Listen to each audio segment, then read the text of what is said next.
junior football at Newtown. Newtown and Chilwell was what it was called then, and maybe called that now. So that's under 16 and under 18. And then was lucky enough to be asked to go and play in Geelong under 19s. So that was, I spent 3 years down there from ages 17 to 20. So spent a lot of time playing in the reserves while I was under 19, and then so graduated out of the under 19s when I hit 20 to be playing reserves for Geelong. At that point, wasn't overly happy at Geelong reserves once I'd left under 19s. Whether it was my fault or their fault or whose fault it was, I wasn't quite comfortable. Didn't think they were treating me as they did, I suppose, the imports, the country kids and interstate players that they brought in. So it reflected in my football, and I got delisted early in. I'll just check on my notes as to when that was. Early in 1978. So, being delisted from anywhere is, it's a bit of a kick. So I just wanted to, obviously wasn't enjoying my football at the time, so I just wanted to go back to enjoying it. So I went back to my local club, which was Newtown, and played in the seniors there. Huey Strawn was the coach, and we had a pretty good side. We ended up winning the premiership, beat North Shore by 4 points, I think it was. The next year, Bill Goggin was taking up coaching here, or his second stint as coach of Geelong West, and he got myself and another player from the Newtown team in Stephen Lunn to come over. Which I was hesitant a little bit, but just once you sort of got into with the better players and the better administrators or the better coaches, it just seemed like the right fit. So I came over with Stephen, and that was 1979, which we had a real good side in the end. A real good side. My personal opinion is we had the best side in the comp, even though we didn't win the flag. We lost to Coburg in the grand final, I think by 7 or 8 points, but we really should have won that game, and it's probably the game that grates on me the most out of my career is losing that grand final. So the next year, Bill went to Geelong as coaching of the Geelong Football Club, and Warwick Yates coached West. I broke my jaw at training pre-season and missed, probably missed 4 games. I was out for about 6 weeks. But missed 4 games, and it was probably a bit of a turning point in my playing, because I was able to just watch the games. Previously I'd always been playing, but so I was able to sit in the stands and just watch the games and just watch how the good players and the bad players, how they were going about it and why they were successful or not successful, and I think it improved me as a footballer when I came back. So I had a really good year when I returned to playing. I think I was runner-up to Tony Gilmore in the best and fairest, which was no mean feat given that Tony was such a good player. We went on, and I think we might have finished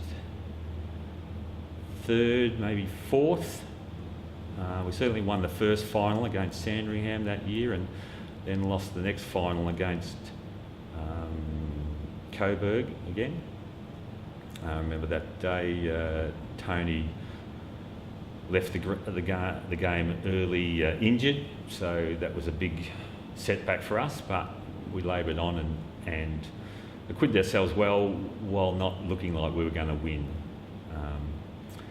So after having such a good year in 79 with West, 80, Bill was coaching Geelong again the next year, and he asked me to come over there and try out, which I wasn't that keen on doing. I was very happy at West. I thought I'd found, just the niche where I was comfortable, the standard of the game as well as the commitment. But he can be persuasive, so I ended up going over to Geelong for giving it a crack for that year. I wasn't totally comfortable there. It was quite a big commitment, VFL football, or compared to VFA.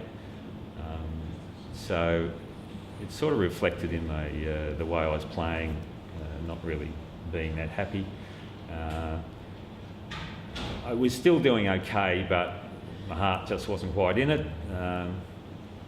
I ended up pushing the point a bit with them over contract.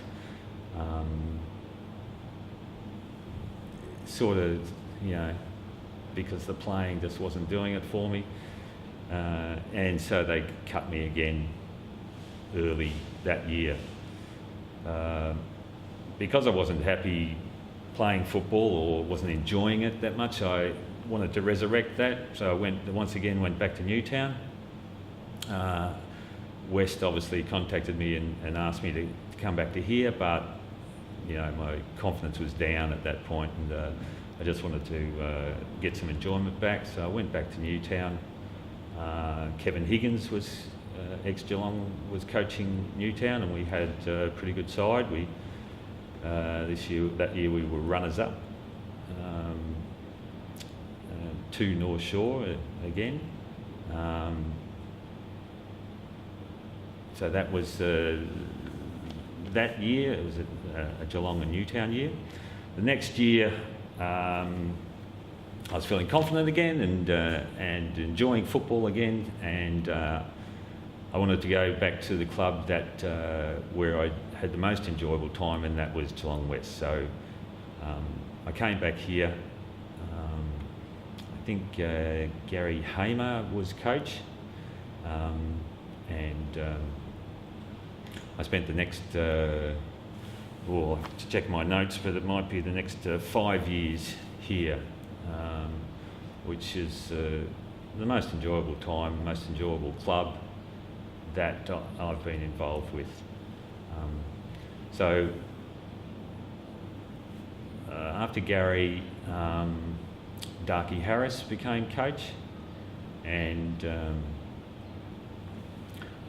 so it just went away. We didn't have a bad side in 82, and then 83, Darky convinced quite a number of young guys, young country footballers that Geelong had brought down to training, and they didn't quite make the grade.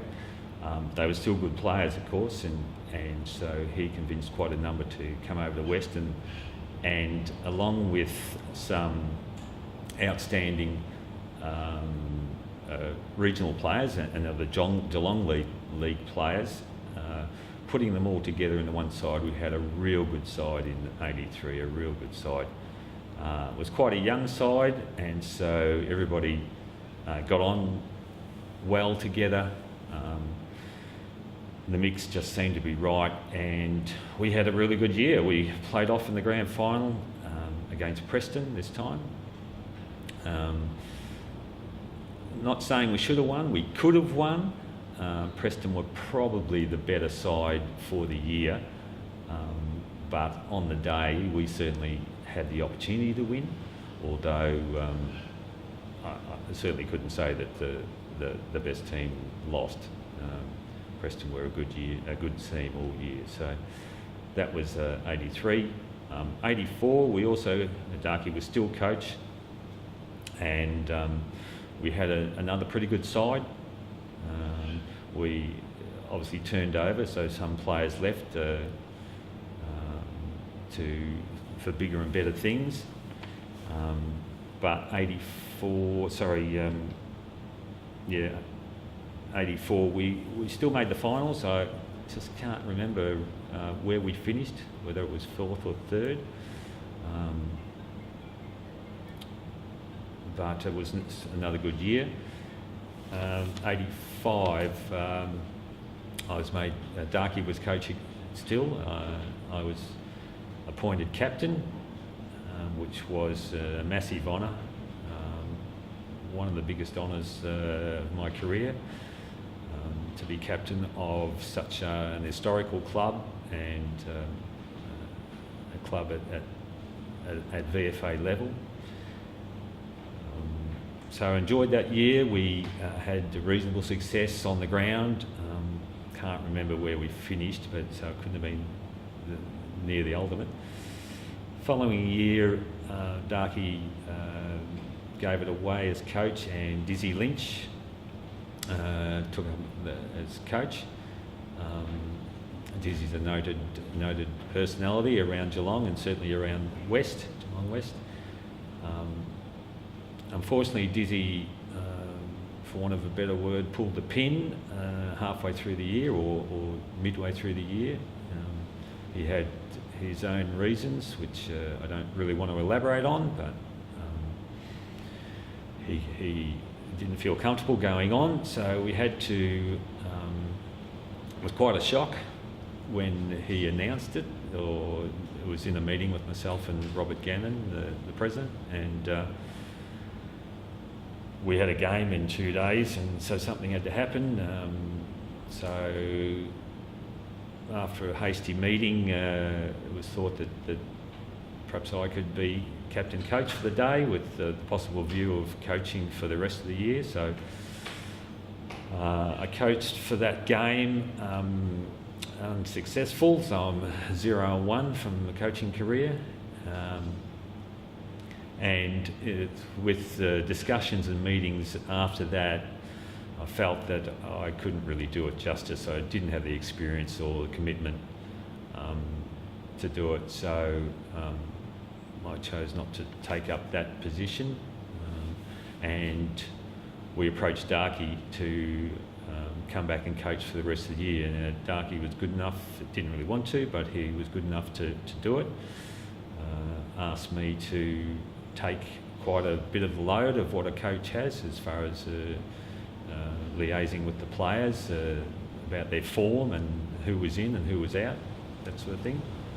Didn't really sit comfortable with me, but I was prepared to do it to get Darky on board, which was worthwhile because Darky's a good coach, and all the players enjoyed him as a coach, and we had enjoyment and success, not ultimate, but a lot of success on the ground. But it was a difficult year for me personally as a player. So the following year, Darky obviously wasn't going to do it again, and we got Bernie Morgan to a local identity to coach. Unfortunately, we'd had another big player turnover, and Bernie didn't have a lot of cattle to make a formal side with, and it wasn't just in the seniors, but the reserves were short and the kids were short, and it was really hard all round. So in the end, we ended up forfeiting 2 games in the seconds, and that was quite difficult to take.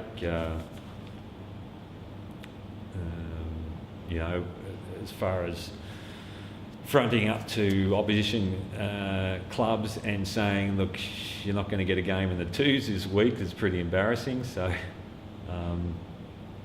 something sort of had to be done the committee didn't sort of have a plan, and the information I was getting, or the players were getting, was that it was only going to get worse, or, so that the ultimate would be that we would forfeit again, and the VFA would deregister us from the competition. So, not wanting to go down without a fight, and without people knowing the true situation, the players went on strike, or a group of players, probably led by me,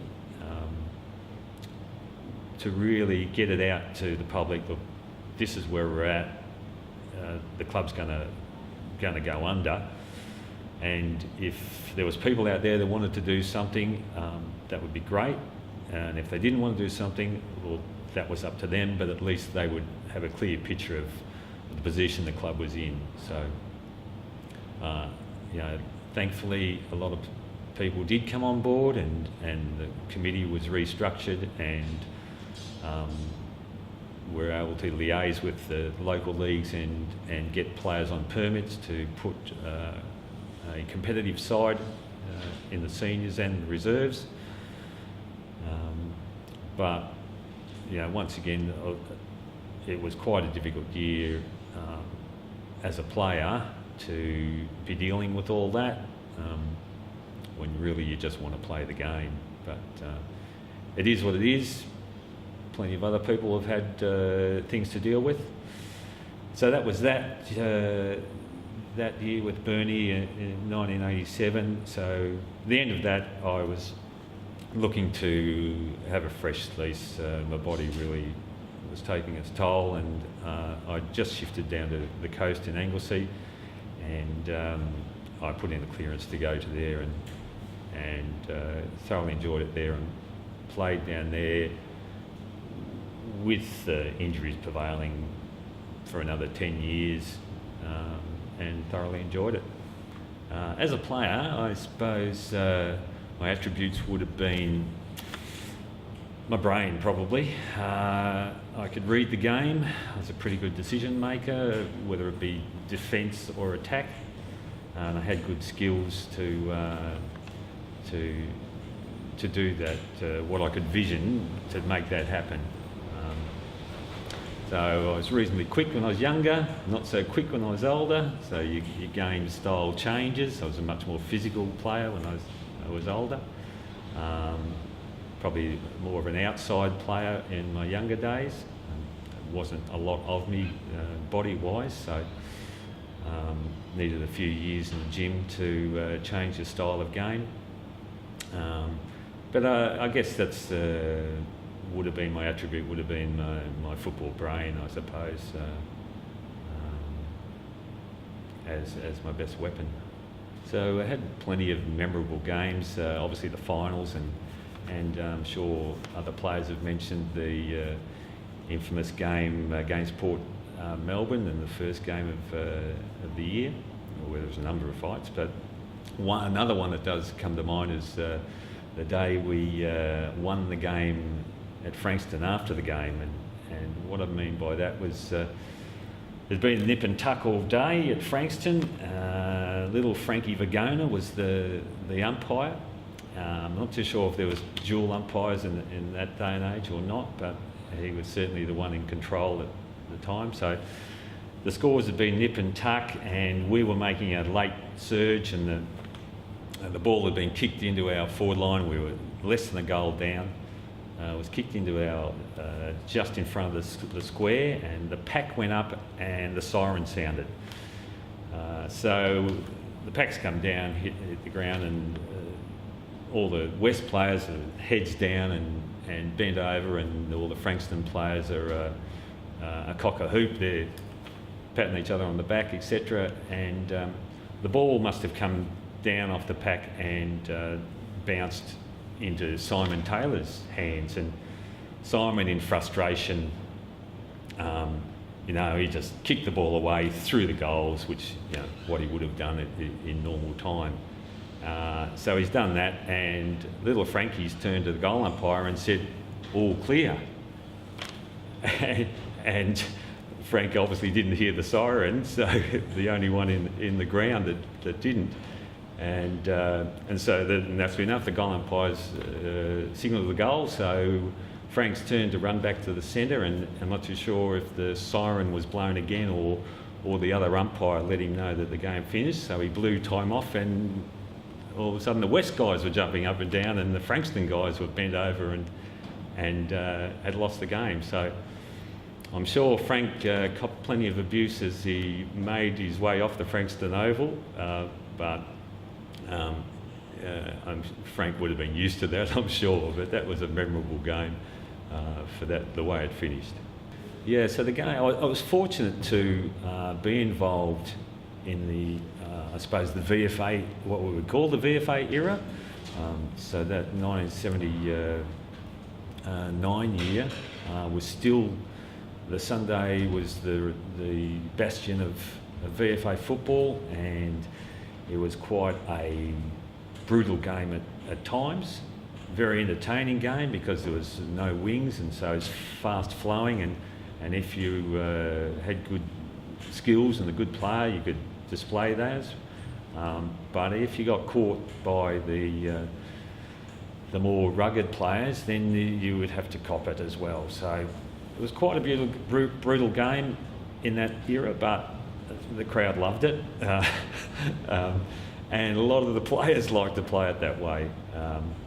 I suppose VFA was a place where the more of your rogue player who had talent but couldn't conform to the VFL restrictions, they could show their wares in the VFA, and if those wares were physicality, so be it.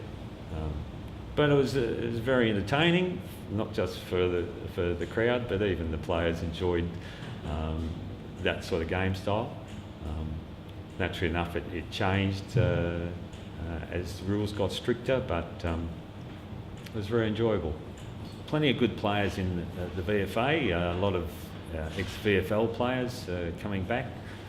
So I had, lined up, against Brownlow medalist Peter Bedford one day at Port Melbourne. That was a bit of a highlight. I think I got the better of Peter that day, but he obviously his talents were diminishing. Rod Oborn, from Collingwood. He was playing at Williamstown, so I had to match wits with him. Phil Cleary had a number of games where I lined up against Phil. He was, you wouldn't have to worry about a backhander from Peter Bedford. From Phil Cleary, you would. So Terry Wheeler, he played for Williamstown, ex-Footscray. He was a very tough little player, and certainly let you know that he was out there and wanted to win. So there was a number of VFL players that played. I didn't play directly against, but played in the side that played against them. Arnold Brightus and David Thorpe, just to name a few. Ray Shaw, Russell Olsen. I guess back in that my early career at VFA, VFL players in the opposition team was a regular occurrence. That dropped off as the years went on, and Sunday was no longer a day for VFA. It was a day for football, and there was VFL football as well as country football was now playing on Sundays as well. So the landscape changed, and those great ex-VFL players wandered off to other leagues. So there was a lot of really good players that I played with in West Geelong. Tony Gilmore would be the first one that comes to mind, and it's probably top of the list here. Just a ball magnet, Tony. Had good skills, so could do something with it once he got it. Below him, or not even below him, but other good players. Fraser Murphy was a great little player, very dynamic, and could tear opposition apart with his pace and the number of possessions he could rack up. Joe Radojevic, great player, probably underrated because he didn't look like a player, if you know what I mean, and especially at full forward. He wasn't overly tall, but he was a great mover, great lead, great reader of the play, terrific kick, got full value for his possessions, and just a really well-crafted player. But there was plenty of others. You know, we had some great sides. Mark and Ricky Brown were both great players. I played with Mark. I only watched Ricky. I never got to play with Ricky, but both great players. But there was so many. Andrew Evans and Ron Watt are two that come to mind in the later years of my career here. But you know, there's a lot that I've left out. So I hope they don't hate me for not mentioning them. You've given your heart to get here and your soul to get it right. You can take 'em boots and all, but it's sure gonna take a fight. When you spend all week getting to your peak, you're gonna have your say. You bet. On Sunday, it's the Bftp. It's Sunday. You're gonna make your play for the Bftp. Today you're gonna fly. It's Sunday.